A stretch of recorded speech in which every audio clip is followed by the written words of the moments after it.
Hello दोस्तों। तो आज हम करने वाले हैं हमारे चैप्टर प्रोबेबिलिटी का रिवीजन। प्रोबेबिलिटी, ठीक है। तो प्रोबेबिलिटी के बारे में हमने क्या क्या पढ़ा हुआ है। पहले हम ये चैप्टर 9th क्लास में पढ़ चुके हैं और अब ये चैप्टर हमारे 10th क्लास में है। बहुत छोटा सा चैप्टर है, उसका वेटेज बहुत अच्छा है और इसके क्वेश्चन हो जाते हैं, ठीक है। तो चलो स्टार्ट करते हैं। तो प्रोबेबिलिटी में सबसे पहली चीज, किसी इवेंट की प्रोबेबिलिटी का मतलब क्या होता है। तो हमने पढ़ा हुआ है और 9th क्लास से पढ़ रहे हैं कि प्रोबेबिलिटी किसी इवेंट की हम कैसे लिखते हैं, number of favourable outcome upon total number of outcome, ठीक है।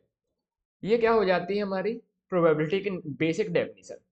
अब इसमें हमें क्या क्या पढ़ना है। पहली चीज हो जाती है हमारी क्वाइन, दूसरी चीज हो जाती है हमारी डाइस, तीसरी चीज हमारी आ जाती है कार्ड्स, ठीक है। और इसके अलावा कुछ बेसिक बेसिक सी चीजें। तो चलो एक एक करके सब कुछ देखते हैं। सबसे पहले बात करते हैं क्वाइन की। क्वाइन, तो मान लो हमने एक क्वाइन लिया है। तो एक क्वाइन के लिए हमें सैंपल स्पेस कितना होगा। एक क्वाइन में या तो हेड आ सकता है या फिर टेल आ सकता है। तो सैंपल स्पेस कितना हो जाएगा, एच टी। ओके, यहां तक कोई समस्या नहीं। तो देखो, यदि हमसे कोई पूछता है कि प्रोबेबिलिटी ऑफ हेड क्या होगी, तो फेवरेबल कितने हैं, एक हेड एक है और टोटल कितने हैं, टू। तो हेड की प्रोबेबिलिटी कितना हो गया, टू।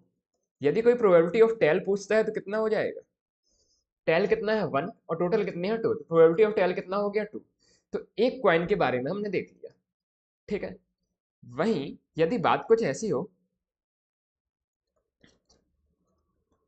कि हम दो क्वाइन लेते हैं, दो क्वाइन होते हैं, तो टोटल नंबर ऑफ आउटकम कितने बनेंगे देखते हैं। जब हमने एक क्वाइन लिया था, टू की पावर वन, यानी कि हमारे टोटल टू आउटकम बने थे। जब हमने दो क्वाइन लिया तो हमारे टू की पावर टू, यानी कि फोर आउटकम बनेंगे। अब फोर आउटकम लिखेंगे कैसे, जैसे मैं लिख रहा हूं बिल्कुल आपको एग्जैक्ट ऐसे लिखना है। देखो, पहले दो हेड, फिर दो टेल, फिर हेड टेल। ओके, तो ये टोटल फोर आउटकम हमारे हो सकते हैं जब हम दो कॉइन टॉस करते हैं। मतलब पहले में हेड आए, दूसरे में भी हेड आए, पहले में हेड आए, दूसरे में टेल आए, पहले में टेल आए और दूसरे में हेड आए, और पहले में टेल आए और दूसरे में भी टेल आए। तो ये टोटल हमारे क्या आ गए, फोर आउटकम। तो टोटल आउटकम हमें पता चल गया। अब जो कुछ भी हमसे क्वेश्चन में पूछा हो उसके हिसाब से हम प्रोबेबिलिटी बता सकते हैं। जैसे यदि हमसे पूछा है प्रोबेबिलिटी कि दो हेड आने की प्रोबेबिलिटी क्या होगी, तो दो हेड देखो कितनी बार आया है, एक बार आया है। तो प्रोबेबिलिटी वन अपॉन टोटल यानी कि फोर। यदि प्रोबेबिलिटी टू टेल की कोई पूछता है तो कितनी हो जाएगी, वन बाई फोर। एक हेड आने की प्रोबेबिलिटी कितनी होगी, तो एक हेड देखो कितनी बार आया है, एक इसमें आया है, एक इसमें आया है। तो एक हेड होने की प्रोबेबिलिटी कितनी आ गई, टू अपॉन फोर। एक टेल आने की प्रोबेबिलिटी कितनी हो गई, एक टेल भी इसमें आया है और इसमें आया है, मीन्स एक टेल आने की प्रोबेबिलिटी भी कितनी हो गई, टू बाई फोर। ओके, ये हो गए बेसिक क्वेश्चन। अब यदि कोई हमसे पूछता है कि probability of at least one tail, कम से कम एक टेल आने की प्रोबेबिलिटी कितनी होगी, तो हम क्या लिख सकते हैं, कम से कम एक टेल आने की जो प्रोबेबिलिटी होगी। तो कम से कम एक का मतलब क्या होता है, कम से कम एक का मतलब होता है या तो एक या फिर इससे ज्यादा, ठीक है। तो कम से कम एक टेल मतलब या तो हम एक टेल वालों को गिन लें या फिर एक से ज्यादा टेल वालों को गिन लें। तो देखो, वन टेल की प्रोबेबिलिटी कितनी है, टू बाई फोर, और दो टेल आने की प्रोबेबिलिटी कितनी है, वन बाई फोर। तो टोटल इसका आंसर कितना आ जाएगा, थ्री बाई फोर, ठीक है। तो ऐसे ही यदि हमसे कोई पूछता है दो टेल आने की प्रोबेबिलिटी क्या है, तो ये हमने देख लिया है कितनी है, वन बाई फोर।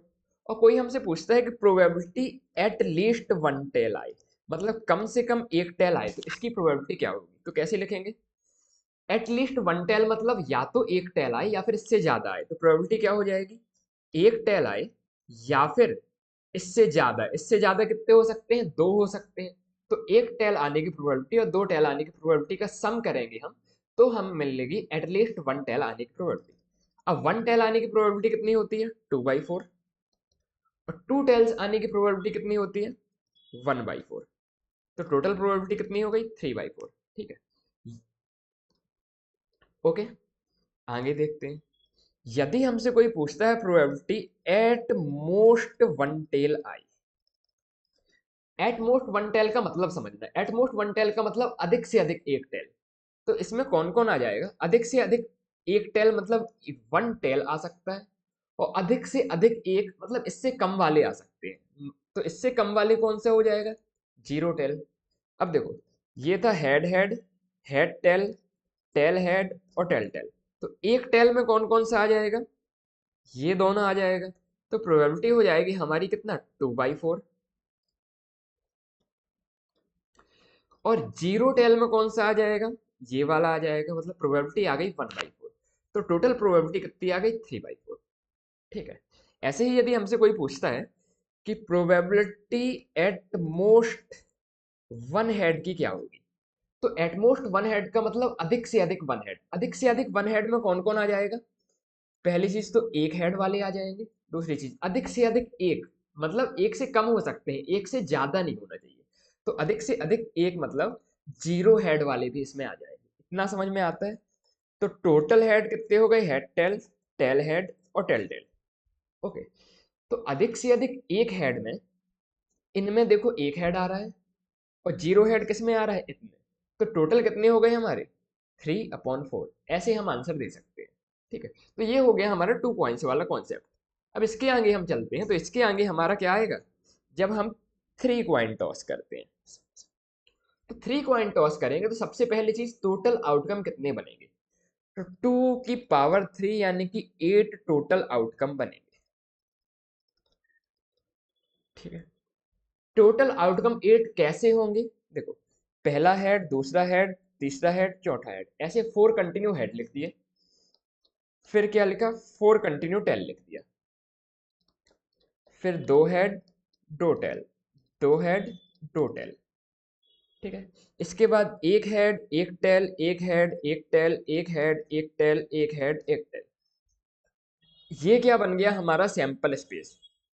मतलब जब हम 3 कॉइन टॉस करेंगे तो 8 आउटकम हो सकते हैं। कौन कौन से 8? ये 8।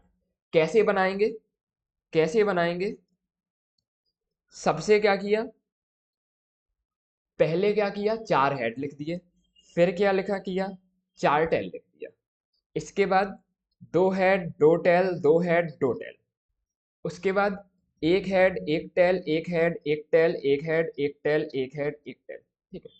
तो इसका मतलब क्या है? देखो, पहले क्वाइन में भी हेड आया, दूसरे क्वाइन में भी हेड आया, तीसरे क्वाइन में भी हेड आया। इसका मतलब ये हुआ कि पहले क्वाइन में भी हेड, दूसरे में भी हेड, तीसरे में भी हेड। या फिर पहले में हेड, दूसरे में हेड, तीसरे में टेल आ गया। ठीक है। तो ऐसे कर करके 8 सैंपल स्पेस बने। तो ये हो गया हमारा टोटल सैंपल स्पेस। अब देखो इसमें क्वेश्चन कैसा कैसा बन सकता है।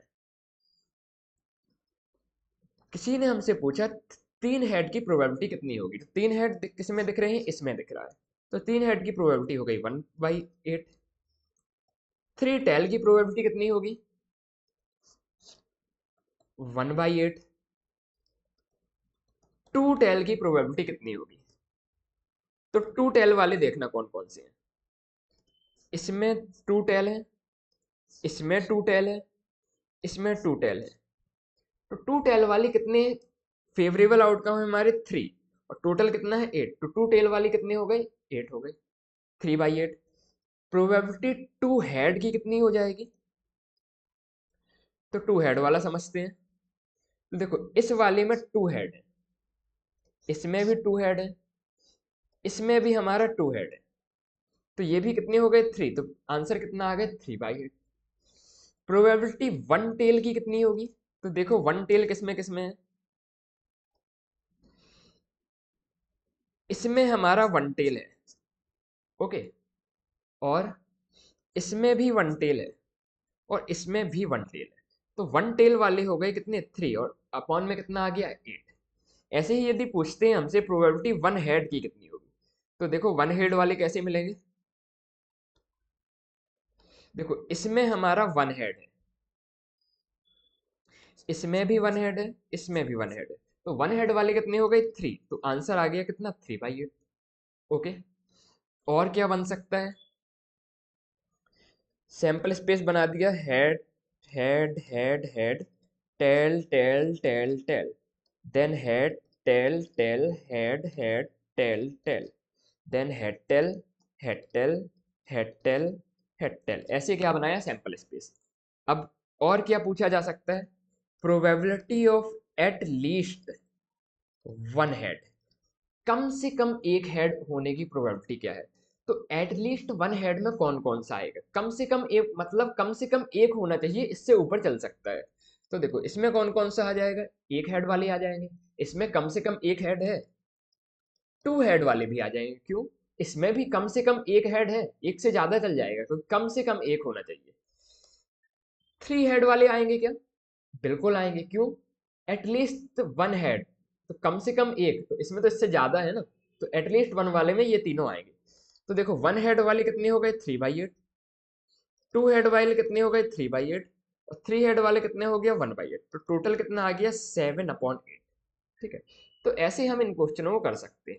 दूसरा तरीका क्या है, एटलीस्ट वन हेड मतलब कम से कम एक हेड, एटलीस्ट वन हेड मतलब कम से कम एक हेड, तो इसको हम ये भी लिख सकते हैं कि probability of at least one head कितने के बराबर हो जाएगी, 1 - नो हेड के बराबर, क्योंकि किसी चीज के होने और ना होने की प्रोबेबिलिटी का सम 1 होता है। तो 1 माइनस ना होने की प्रोबेबिलिटी कितनी है, देखो इसमें एक भी हेड नहीं है, तो ये है 1 - 8, तो भी आंसर कितना आ जाएगा 7/8। ठीक है, तो दोनों में से किसी भी तरीके से कर सकते हैं जो आपको कंफर्टेबल लगे। फिर से बता देते हैं, एटलीस्ट वन हेड को मतलब इसमें वन हेड, टू हेड और थ्री हेड वाले काउंट करके आंसर दे दिया, पहला तरीका। दूसरा तरीका, एटलीस्ट वन हेड को मैंने बोल दिया 1 - नो हेड, क्योंकि नो हेड के अलावा जितने भी हैं सब में कम से कम एक हेड तो होगा ही होगा, तो दूसरा ये तरीका हो गया, इन दोनों से किया जा सकता है। वहीं यदि हमसे कोई पूछता है probability of at least two head, तो कैसे करेंगे, एटलीस्ट टू हेड में देखना कौन सा आएगा, एटलीस्ट टू इसमें है, कम से कम दो इसमें है, कम से कम दो इसमें भी है, क्या कम से कम दो इसमें भी है, हाँ, कम से कम दो मतलब दो कम से कम हो लेकिन इससे ज्यादा चल सकते हैं। ठीक है, इसमें कम से कम दो है क्या, नहीं है, इसमें कम से कम दो है, इसमें कम से कम दो है, नहीं है, इसमें भी नहीं है, तो कौन कौन से हो गए, कम से कम दो वाले एक ये और एक ये, मतलब 4 हो गया, 4/8, ऐसे कर सकते हैं। ठीक है, ऐसे ही यदि हम बोलें, इसका कितना आ गया आंसर 4/8 आ गया, probability of at least two tail. ठीक है, तो एटलीस्ट टू टेल वाले में कौन कौन सा आ जाएगा, एटलीस्ट टू टेल वाले में कम से कम दो टेल आने चाहिए, तो इसमें है कम से कम दो, बिल्कुल है, इसमें कम से कम दो है, हाँ है, इसमें कम से कम दो है, कम से कम दो, तो चार है ऐसे, तो इसका जैसे आंसर 4/8 आया था, इसका भी आंसर क्या आ गया 4/8। ठीक है, तो ये हमारी 3 कॉइन वाली प्रॉब्लम्स हो गई। कॉइन्स के बाद क्या आता है हमारा, डाइस आता है, तो डाइस के बारे में थोड़ा समझते हैं। डाइस में क्या होता है, एक से लेके 6 तक का 6 फेस में नंबर मार्क्स होते हैं, तो एक डाइस का सैंपल स्पेस हमारा बन जाता है 1 2 3 4 5 6। ओके, अब इसमें यदि हमें कोई पूछता है कि प्रोबेबिलिटी 1 आने की क्या होगी, तो हम बोल देंगे 1/6। ऐसे ही किसी भी नंबर के आने की प्रोबेबिलिटी बोलता है तो हम क्या बोलते हैं कि 1/6, क्यों, क्योंकि हर नंबर एक बार आ रहा है। यदि हमसे कोई पूछता है प्रोबेबिलिटी ऑड नंबर आने की कितनी होगी, तो देखो ऑड कितने हैं, 1 3 और 5 हमारा ऑड है, तो 3/6 हो गई ऑड नंबर्स की प्रोबेबिलिटी। ठीक है, ऐसे ही इवन नंबर आने की प्रोबेबिलिटी क्या हो जाएगी, थ्री नंबर्स इवन है आउट ऑफ 6, 3/6 क्या हो गई इवन नंबर आने की प्रोबेबिलिटी, इसको कट करके 1/2 भी लिख सकते हैं। ओके, अब एक और फेमस क्वेश्चन इसमें आता है कि प्रोबेबिलिटी ऑफ प्राइम नंबर, मतलब हमने एक डाइस टॉस किया तो प्राइम नंबर आए, इसकी क्या प्रोबेबिलिटी है। तो पहले तो हमें पता होना चाहिए प्राइम नंबर क्या होता है, प्राइम नंबर उन नंबर्स को बोलते हैं जो केवल वन और सेल्फ से डिवाइड हो। तो देखो, टू प्राइम नंबर है, हाँ ये वन और सेल्फ से डिवाइड होता है। थ्री प्राइम नंबर है, यस ये भी वन और सेल्फ से डिवाइड होता है। फोर है क्या? फोर नहीं है। फोर क्यों नहीं है?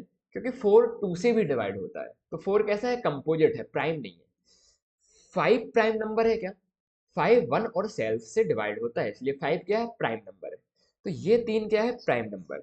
तो प्राइम नंबर की प्रोबेबिलिटी क्या हो गई? 3/6 मीन्स 1/2। ओके। ऐसे ही यदि क्वेश्चन आ जाए probability of number less than four, means हमने डाइस को क्या किया? रोल किया।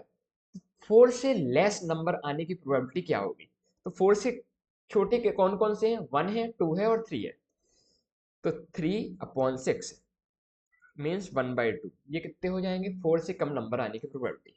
ऐसे ही यदि हमसे पूछता है, हमने एक डाइस रोल की, जो नंबर आया वो फोर से छोटा हो या बराबर हो, इसकी प्रोबेबिलिटी कितनी होगी? तो ये हो जाएगी हमारी, फोर से छोटा या बराबर में कौन कौन से नंबर आएंगे? देखो, वन फोर से छोटा है या बराबर है, टू भी छोटा है या बराबर है, थ्री भी छोटा है या बराबर है, फोर भी छोटा है बराबर है। तो इसमें फोर मार्क नंबर आएंगे। तो प्रोबेबिलिटी कितनी है भाई? 4/6 मीन्स 2/3। इस तरह से सिंगल डाइस के क्वेश्चंस किए जा सकते हैं। चलते हैं अपन आगे टू डाइस प्रॉब्लम में। टू डाइस प्रॉब्लम मतलब हमने दो डाइस को साथ में रोल किया, तो कितने आउटकम बनेंगे? एक डाइस में 6 की पावर 1 मीन्स 6 आउटकम बने थे। तो जब हम दो डाइस रोल करते हैं तो हमारी 6 की पावर 2 मीन्स टोटल 36 आउटकम बनते हैं। अब ये 36 आउटकम कौन कौन से होंगे? तो पहली चीज हमको लिखना आना चाहिए। चलो फ्रेश पेज में लिखते हैं। ये 36 आउटकम होंगे 1 1, 1 2, 1 3, 1 4, 1 5, 1 6। इसका मतलब क्या हुआ? पहली डाइस में 1 आया और दूसरी में 1 आया, तो ये बन गया। पहली में 1 आया, दूसरी में 1 आया। पहली में 1 आया और दूसरी में 2 आया, तो ये बन गया। पहली में 1 आया, दूसरी में 3 आया, ये बन गया। पहली में 1 आया, दूसरे में 4 आया, ये बन गया। पहली में 1 और दूसरे में 5, पहले में 1 और दूसरे में 6, ऐसे 6 बन गए। और क्या बन सकता है?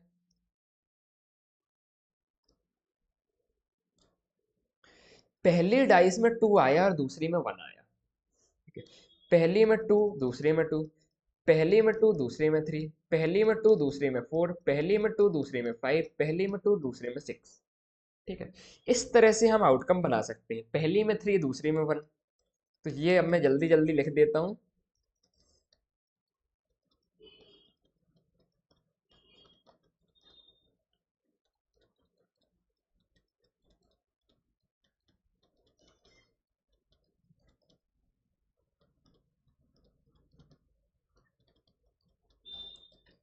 पहली में 5, दूसरे में 1, 5 2, 5 3, 5 4, 5 5 एंड 5 6। और लास्ट पहली में 6 आया, दूसरे में 1 आया। पहली में 6, दूसरे में 2, तो ऐसे ही 6 3, 6 4, 6 5 एंड 6 6। ये टोटल 36 आउटकम हमारे बनेंगे, ठीक है। पहली चीज हमने आउटकम बनाना सीखी, ठीक है। इसमें मुझे लगता है किसी को कोई डाउट नहीं होगा। अब देखो, इस पे कुछ गौर करते हैं। यहाँ पर देखो 1 1 है, यहाँ 2 2 है, 3 3, 4 4, 5 5, 6 6। ऐसे नंबर्स को हम डबलेट बोलते हैं। तो क्या आप काउंट कर सकते हैं कितने डबलेट है? 6 डबलेट है। तो हमसे पूछा जाए कि प्रोबेबिलिटी डबलेट आने की कितनी होगी, तो हम बोलेंगे 6/36 मीन्स 1/6। पहला क्वेश्चन समझ में आया? प्रोबेबिलिटी डबलेट आने की कितनी होगी, तो ये कितना हो गया? 1/6। ओके। अब देखो, प्रोबेबिलिटी कि दोनों डाइस में जो सम आए ये 3 आए, तो कितनी होगी प्रोबेबिलिटी? तो नंबर काउंट करते हैं। देखो किस किस का सम बना रहा है। यहाँ पे एक है 1 और 2, इन दोनों का सम 3 आ रहा है। और एक है 2 और 1, इसका भी सम कितना आ रहा है? 3 आ रहा है, ठीक है। तो दो ऐसे नंबर हैं जिनका सम 3 आ रहा है और कोई भी नहीं है। तो क्वेश्चन यदि आता है कि हमने दो डाइस रोल की और सम 3 आने की प्रोबेबिलिटी बताओ, तो फेवरेबल आउटकम कितने हो गए? 2। और टोटल कितना हो गया 36, मतलब आंसर आया 1/30। ओके, इसमें कोई डाउट? आगे चलें। अब दो डाइस हमने रोल की, तो सम 12 आने की प्रोबेबिलिटी क्या होगी? देखो किसका किसका सम 12 आ रहा है, थोड़ा चेक करना। 6 और 6, केवल यही एक नंबर है जिसका सम कितना आ रहा है, 12 आ रहा है, तो केवल वन आउटकम है, टोटल कितना 36। ठीक है, तो प्रोबेबिलिटी सम 12 आने की कितनी हो गई, 1/36। अब मेरा आपसे क्वेश्चन है, प्रोबेबिलिटी बताना है कि दोनों डाइस के नंबर्स का जो सम आए ये लेस देन 6 आए, इसकी प्रोबेबिलिटी कितनी होगी? तो 6 से कम सम कब कब आएगा, एक बार आप खुद से आउटकम काउंट करने का ट्राई कीजिए। देखो 1 और 1 सम 6 से कम रहेगा क्या? बिल्कुल रहेगा। 1 और 2 सम 6 से कम रहेगा। 1 3 1 4 6 से कम रहेगा। देखो 1 5 लेंगे क्या? जैसे ही 1 और 5 लिया तो 1 + 5 कितना हो गया, 6। ये तो 6 के बराबर हो गया, लेकिन हमें 6 से कम वाले बताने हैं, तो 1 5 नहीं आएगा। और देखते हैं, 2 1 का सम 6 से कम है, बिल्कुल है। 2 2 कितना हुआ, 4। सम 6 से कम है क्या? है। 2 3 सम 6 से कम है। 2 + 3 5 6 से कम है। 2 + 4 6, 6 के बराबर हो गया, कम नहीं है, तो इसको नहीं लेंगे। ऐसे ही 3 1 हो गया, 3 2 हो गया और 4 1 हो गया। ये कौन हो गए? ये वो नंबर्स हो गए जिनकी डाइस के दोनों नंबर्स के यदि सम करेंगे तो कितना सम 6 से कम रहेगा। तो काउंट करते हैं, कितने हुए, 1 2 3 4 5 6 7 8 9 10। ऐसे 10 नंबर्स हैं जिनकी यदि हम सम करेंगे, 10 आउटकम्स ऐसे हैं जिनके नंबर्स का यदि हम सम करेंगे तो सम 6 से कम रहेगा। तो हमारा फेवरेबल आउटकम कितना हो गया, 10, और टोटल कितना है, 36। ठीक है, तो आंसर कितना आ गया, 5/18। ओके, तो ऐसे करके प्रोबेबिलिटी के आंसर्स किया जा सकते हैं। एक और क्वेश्चन करके देखते हैं। प्रोबेबिलिटी उन नंबर्स की कि मान लो हमने दो डाइस रोल की है, तो सम ग्रेटर देन 10 आने की क्या प्रोबेबिलिटी रहेगी? तो देखो भाई, सोच के देखते हैं। 6 और 6 सम ग्रेटर देन 10 है। 6 की रो में और कोई मिलेगा क्या? 6 और 5 भी मिलेगा, इसका भी सम ग्रेटर देन 10 है। फिर हम 5 की रो में आते हैं, तो 5 की रो में एक मिला 5 और 6, और 5 और 5 भी आएगा क्या? देखो 5 और 5 का सम 10 के बराबर हो गया, लेकिन हमें तो चाहिए 10 से बड़े वाले, तो इसको नहीं लेंगे। तो टोटल कितना मिल गया, आउटकम 3। टोटल कितना है, 36। तो आंसर कितना आ गया, 1/12। ऐसे टू डाइस के क्वेश्चंस किए जा सकते हैं। ठीक है, यदि हम बात करते हैं थ्री डाइस की, तो थ्री डाइस के बारे में हमें केवल इतना पता होना चाहिए कि जो थ्री डाइस के टोटल नंबर ऑफ आउटकम कितने होंगे। 6 की पावर 1 6 आउटकम किसके लिए बना था, वन डाइस के लिए। 6 की पावर 2 मतलब 36 आउटकम किसके लिए बना था, टू डाइस के लिए। ऐसे ही 6 की पावर 3 मीन्स 216 आउटकम किसके लिए बनेगा, थ्री डाइस। मीन्स यदि क्वेश्चन आता है थ्री डाइस हमने क्या की, रोल की है, तो टोटल कितने आउटकम बनेंगे, तो 216 आउटकम बनेंगे, हमें याद रखना है। ठीक है, अब हम चलते हैं कार्ड्स में। तो बात करते हैं कार्ड्स की, इसको थोड़ा समझने का ट्राई कीजिएगा। टोटल प्लेइंग कार्ड्स कितने होते हैं, टोटल कार्ड्स होते हैं 52। ओके, अब 52 में कौन कौन से होते हैं?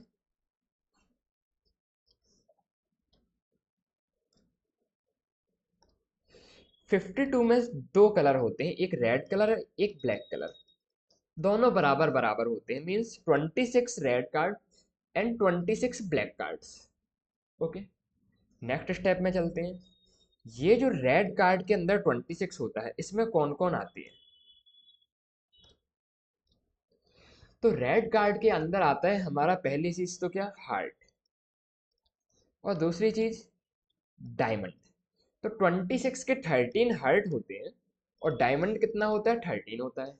ऐसे ही यदि ब्लैक कार्ड की हम यदि बात करें, तो ब्लैक के अंदर क्या क्या आता है, ब्लैक के अंदर आता है स्पेड और क्लब। स्पेड 13 होते हैं और क्लब कितने होते हैं? क्लब भी हमारे 13 होते हैं।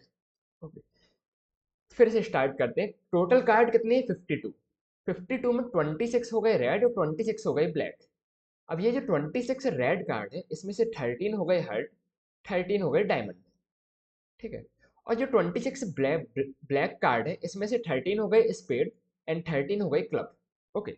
अब हर किसी 13 का कार्ड में, मतलब ये जितने भी 13 कार्ड हैं जिसमें चाहे हर्ट हो, चाहे डायमंड हो, चाहे स्पेड हो, चाहे क्लब हो, इस 13 में कौन कौन से कार्ड होते हैं? पहला होता है एस, उसके बाद आता है 2 3 4 5 6 7 8 9, देन 10, देन नेक्स्ट का नाम होता है जैक, देन नेक्स्ट का नाम होता है क्वीन और नेक्स्ट का नाम होता है किंग। ठीक है। तो हर सभी 13 में हार्ट के अंदर भी ये 13 होंगे, डायमंड के अंदर भी ये 13 होंगे, स्पेड के अंदर भी ये 13 होंगे एंड क्लब के अंदर भी ये 13 होंगे। ओके। अभी देखो, ये जो जैक है एंड क्वीन है एंड क्या है, किंग है, इन तीनों को फेस कार्ड बोलते हैं। ठीक है। जैक, क्वीन और किंग क्या कहला गए? हमारे फेस कार्ड। तो मेरा आपसे क्वेश्चन ये है, कितने फेस कार्ड होते हैं? कितने फेस कार्ड होते हैं? तो देखो, इस 13 के अंदर, हार्ट के 13 के अंदर 3 फेस कार्ड होंगे, डायमंड के 13 के अंदर भी 3 फेस कार्ड होंगे, स्पेड के 13 के अंदर भी 3 फेस कार्ड होंगे एंड क्लब के 13 के अंदर भी 3 फेस कार्ड होंगे। तो टोटल कितने फेस कार्ड हुए? तो टोटल जो हमारे फेस कार्ड हो गए, ये कितने हो गए? 12 हो गए। ठीक है, इतना समझ में आया क्या? इसके बाद नेक्स्ट चीज क्या होती है कि यदि हम फेस कार्ड में एस को भी ऐड कर दें, means ace plus jack plus queen plus king, इन सभी को मिला के हम क्या बोलते हैं? इन सभी को मिला के हम बोलते हैं ऑनर कार्ड। तो मेरा आपसे क्वेश्चन ये है कि टोटल कितने ऑनर कार्ड होंगे? तो देखो, 4 कार्ड होंगे किसमें? स्पेड में, 4 होंगे क्लब में, 4 होंगे डायमंड में, 4 होंगे हार्ट में। फिर से देखते हैं। ये जो हार्ट है, हार्ट के अंदर 4 ऑनर कार्ड होंगे, डायमंड के अंदर भी 4 ऑनर कार्ड होंगे, स्पेड के अंदर भी 4 ऑनर कार्ड होंगे एंड क्लब के अंदर भी 4 ऑनर कार्ड होंगे। तो टोटल कितने ऑनर कार्ड हुए? टोटल ऑनर कार्ड कितने हो गए? 16। तो टोटल ऑनर कार्ड हमने लिख दिया 16। ओके। तो टोटल ऑनर कार्ड आ गया हमारा 16। ठीक है। अब क्वेश्चंस की बात करते हैं कि इसके क्वेश्चंस कैसे पूछे जाते हैं। तो देखो, प्रोबेबिलिटी बताना है। मैंने 52 कार्ड्स में से एक कार्ड निकाला, तो एक कार्ड जो आया वो ब्लैक आएगा, उसकी प्रोबेबिलिटी क्या होगी? तो फेवरेबल कितने हो गए? 26। ब्लैक कार्ड कितने होते हैं? 26, तो फेवरेबल हो गया और अपॉन नीचे आ गया 52 मीन्स 1/2। रेड कार्ड होने की प्रोबेबिलिटी कितनी होगी? तो टोटल रेड कार्ड कितने हैं? 26 और टोटल नंबर ऑफ कार्ड कितने हैं? 52। तो प्रोबेबिलिटी कितना आ गया? 1/2। फेस कार्ड आने की प्रोबेबिलिटी क्या होगी? टोटल फेस कार्ड कितने हैं? 12 और टोटल नंबर ऑफ कार्ड कितना है? 52। तो 4 से कैंसिल हो जाएगा, तो 4 से कैंसिल हुआ तो ऊपर आ गया 3, नीचे आ गया 13। ओके। ऑनर कार्ड आने की प्रोबेबिलिटी क्या होगी? तो टोटल ऑनर कार्ड क्या है? फेवरेबल क्या हो गए हमारे? 16 और टोटल हो गए 52 मीन्स आंसर आ गया 8/26 मीन्स 4/13। ओके। ऐसे ही यदि हमसे पूछा जाता है कि प्रोबेबिलिटी बताओ किस चीज की, कि हमने एक कार्ड निकाला वो डायमंड आई, इसकी प्रोबेबिलिटी क्या है?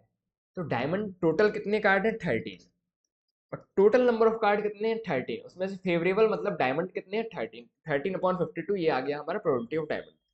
ऐसी प्रोबेबिलिटी ऑफ यदि हमसे पूछे हार्ट कितने होंगे, तो 13 हार्ट है, टोटल 52। प्रोबेबिलिटी स्पेड की कितनी हो जाएगी? 13/52। प्रोबेबिलिटी क्या बचा? क्लब। क्लब की प्रोबेबिलिटी कितनी हो जाएगी? 13/52। ओके, इसमें कोई डाउट? आगे चलते हैं। नेक्स्ट टाइप का क्वेश्चन ये आता है कि हमने एक कार्ड निकाला, वो जो कार्ड होगा वो किंग होगा, लेकिन रेड किंग होगा। इसकी प्रोबेबिलिटी क्या होगी? मतलब रेड किंग आने की प्रोबेबिलिटी क्या है? तो देखो भाई, रेड किंग कब कब आ सकता है? देखो, ये वाले कार्ड हैं हमारे रेड, और ये वाले कार्ड भी हमारे कैसे हैं? रेड। ठीक है, तो इस 13 में एक किंग होगा और इस 13 में भी एक किंग होगा, तो टोटल रेड किंग कितने मिलेंगे? 2। तो इसका आंसर हम लिख सकते हैं 2/52 means 1/26। Okay, probability black queen की क्या होगी? मीन्स हमने एक कार्ड निकाला, ये क्वीन आए ब्लैक कलर की, इसकी क्या प्रोबेबिलिटी होगी? तो ब्लैक है 26, हर 13 में एक क्या है? क्वीन है। तो टोटल क्वीन कितनी हुई? 2/52 मीन्स 1/26। ओके, ऐसी प्रोबेबिलिटी हम निकाल सकते हैं जिस चीज की भी पूछा जाए। ठीक है, तो ये थे हमारे कार्ड्स। कार्ड्स के अलावा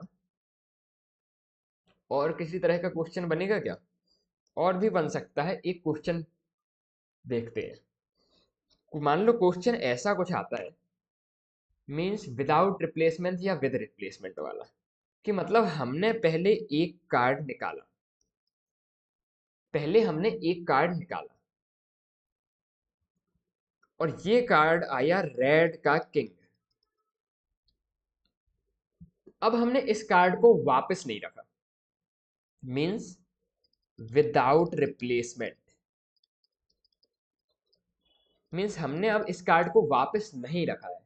तब हम यदि कोई सेकंड कार्ड निकालेंगे तो उसके रेड के क्वीन आने की प्रोबेबिलिटी क्या होगी? ठीक है, क्वेश्चन समझ में आया? हमने एक कार्ड निकाला और ये रेड का किंग था, हमने इसको वापस गड्डी में नहीं डाला, हमने इसको निकाल के बाहर रख दिया। ठीक है, तो सेकंड कार्ड जब हम निकालेंगे तो रेड की क्वीन आने की प्रोबेबिलिटी क्या होगी? तो देखो, रेड की क्वीन आने की प्रोबेबिलिटी कैसे लिखेंगे? रेड की क्वीन कितनी होंगी? 2 होगी। एक होगी डायमंड में और एक होगी किसमें? हार्ट में। तो टोटल फेवरेबल तो हो गए 2। अब मुझे बताओ टोटल कार्ड कितने होंगे? टोटल कार्ड होते हैं 52, पर एक कार्ड तो हमने निकाल दिया है और वापस गड्डी में नहीं रखा है। एक कार्ड हमने निकाल दिया है और वापस गड्डी में नहीं रखा है, मतलब कि अब जो टोटल कार्ड बचे हैं वो कितने बचे हैं? 51। तो इसका आंसर ऐसे किया जा सकता है। कुछ कुछ आया समझ में? ठीक है, एक आध क्वेश्चन और करके देखें इसी टाइप का। मान लो हमने एक कार्ड निकाला, फर्स्ट कार्ड हमने निकाला, ये कार्ड ब्लैक निकला। ठीक है, तो सेकंड कार्ड यदि हम निकालें, ये कार्ड हम जो ब्लैक निकला इसको हमने वापस नहीं रखा है, मतलब रिप्लेसमेंट नहीं किया है, तो क्या आ जाएगी कंडीशन? Without replacement. तो यदि हम सेकंड कार्ड निकालें तो उसके भी ब्लैक आने की प्रोबेबिलिटी क्या होगी? मान लो ऐसा कुछ क्वेश्चन आता है, तो देखो पहले ब्लैक कार्ड निकाला, अब उसको वापस नहीं रखा है, तो टोटल कार्ड कितने बचे? टोटल होते हैं 52, पर एक निकाला जो हमने पहला उसको वापस नहीं रखा है, टोटल बचे 51। अब 51 में से फेवरेबल हमारे कितने हैं ये देखो। ब्लैक होते कितने हैं? 26। ब्लैक होते कितने हैं? 26। पर पहला जब हमने कार्ड निकाला तो एक ब्लैक निकाल दिया और उसके गिट्टी के बाहर रख दिया, मतलब हमने उसे वापस नहीं रखा है। तो अब ब्लैक कितने बचे? 26 होते हैं, एक बाहर निकाल के रख दिया, तो अब कितने बचे? 25। तो जो प्रोबेबिलिटी हो जाएगी सेकेंड कार्ड के ब्लैक आने की, ये कितनी हो जाएगी? 25/51। आया क्या समझ में? ऐसे कार्ड के क्वेश्चंस हम सॉल्व कर सकते हैं। इसके अलावा इस चैप्टर की कुछ और जरूरी बातें, जो किसी भी इवेंट की प्रोबेबिलिटी होती है, किसी भी इवेंट की क्या होती है? प्रोबेबिलिटी। इसकी अधिक से अधिक रेंज 1 होती है और कम से कम रेंज 0 होती है। मीन्स यदि आपको कोई बोल देता है स्टेटमेंट कि किसी इवेंट की प्रोबेबिलिटी कितनी है? -0.5, और पूछता है ये ट्रू है कि फॉल्स है, तो आप बोलोगे इसे कि ये फॉल्स है। क्यों फॉल्स है? क्योंकि प्रोबेबिलिटी कभी भी नेगेटिव नहीं हो सकती। या फिर कोई हमें बोल देता है प्रोबेबिलिटी किसी इवेंट की कितनी है? 1.5 है और पूछता है ये स्टेटमेंट ट्रू है या फॉल्स है, तो हम बोलेंगे भाई ये स्टेटमेंट तो पूरी तरह से फॉल्स है। क्यों? क्योंकि प्रोबेबिलिटी कभी 1 से ज़्यादा नहीं हो सकती। ओके, कुछ और ज़रूरी बातें। यदि किसी इवेंट की प्रोबेबिलिटी 1 आती है तो इसको हम बोलते हैं श्योर इवेंट। एग्जाम्पल, कल सुबह सूरज ईस्ट से उगेगा। Probability of sun rises in the east. तो ये एक श्योर इवेंट है, ये पक्का है, 100% ट्रू है। तो इसकी प्रोबेबिलिटी यदि हमसे कोई पूछेगा तो हम बोलेंगे 1। ठीक है। यदि किसी इवेंट की प्रोबेबिलिटी 0 आता है तो हम उसे बोलते हैं इम्पॉसिबल इवेंट। मीन्स यदि कोई इवेंट हो ही नहीं सकता, इम्पॉसिबल है, उसकी हमसे कोई प्रोबेबिलिटी पूछता है तो हम बोलेंगे 0। एग्जाम्पल, मान लो हमने एक डाइस रोल की। क्या रोल की? डाइस। और हमसे कोई पूछता है कि प्रोबेबिलिटी बताओ कि 7 आएगा, तो 7 आने की प्रोबेबिलिटी क्या होगी डाइस में? आ ही नहीं सकता, इम्पॉसिबल है, तो प्रोबेबिलिटी कितनी हो गई इसकी? 0। ठीक है, ये आया क्या समझ में? तो प्रोबेबिलिटी की रेंज क्या होती है? 0 से 1। सबसे कम होती है 0, जिसकी 0 होती है उसे बोलते हैं इम्पॉसिबल इवेंट। सबसे ज्यादा होती है 1, जिसकी 1 होती है उसे बोलते हैं श्योर इवेंट। ठीक है, आगे चलते हैं। किसी भी इवेंट के होने की प्रोबेबिलिटी और उस इवेंट के ना होने की प्रोबेबिलिटी, किसी इवेंट के होने की प्रोबेबिलिटी और ना होने की प्रोबेबिलिटी का सम 1 आता है। इसको ऐसे भी लिखते हैं, probability of E plus probability of E bar equal to 1, या फिर ऐसे भी लिखते हैं, probability of E plus probability of E complement equal to 1। मतलब तीनों का एक ही है कि किसी भी इवेंट के होने की प्रोबेबिलिटी और ना होने की प्रोबेबिलिटी का सम कितना होता है? 1। एग्जाम्पल से समझते हैं कि मान लो प्रोबेबिलिटी हेड आने की प्रोबेबिलिटी कितनी है? एक कॉइन टॉस किया तो हेड आने की प्रोबेबिलिटी कितनी है? 1/2। और एक कॉइन टॉस किया है हमने तो नॉट हेड आने की प्रोबेबिलिटी कितनी है? ये भी 1/2 होगी। ठीक है, एक कॉइन टॉस किया तो आउटकम क्या बनेगा? एच और टी। तो हेड आने की प्रोबेबिलिटी में ये ले लेंगे तो 1/2, और नॉट हेड की प्रोबेबिलिटी में ये ले लेंगे, मतलब 1/2। ठीक है, तो प्रोबेबिलिटी हेड की और प्रोबेबिलिटी नॉट हेड की जब ऐड करोगे तो टोटल कितना आ जाएगा? 1/2 प्लस 1/2 इक्वल टू 1। ठीक है, तो इस बेसिस में भी हम हमारे कुछ क्वेश्चन आ जाते हैं। जैसे कि मान लो किसी इवेंट की प्रोबेबिलिटी हमें दी है 0.992 और हमसे पूछा है कि इस इवेंट के ना होने की प्रोबेबिलिटी कितनी होगी। तो हम कैसे सॉल्व कर सकते हैं? हम फॉर्मूला लगाएंगे किसी इवेंट के होने की प्रोबेबिलिटी प्लस किसी इवेंट के ना होने की probability, P E plus P not E कितना होता है? 1। तो हमें क्या निकालना है? Probability of not E. तो ये हो जाएगा 1 माइनस प्रोबेबिलिटी ऑफ ई के बराबर। ओके, तो 1 माइनस प्रोबेबिलिटी ऑफ ई कितना दिया है? 0.992। तो 1 माइनस 0.992 कितना आ जाएगा? 0.008। तो उस इवेंट के ना होने की प्रोबेबिलिटी कितनी हो जाएगी? 0.008। इस तरह से प्रोबेबिलिटी के क्वेश्चंस आते हैं। ये है कुछ प्रोबेबिलिटी चैप्टर के बेसिक कॉन्सेप्ट्स। इसके बाद हम इतने तैयार हैं कि हम सीधे एनसीईआरटी सॉल्व कर सकते हैं और प्रीवियस ईयर के क्वेश्चंस लगा सकते हैं। तो मिलते हैं नेक्स्ट वीडियो में, जहाँ पे हम नया चैप्टर की प्रैक्टिस करेंगे। तब तक के लिए जय हिंद, जय भारत।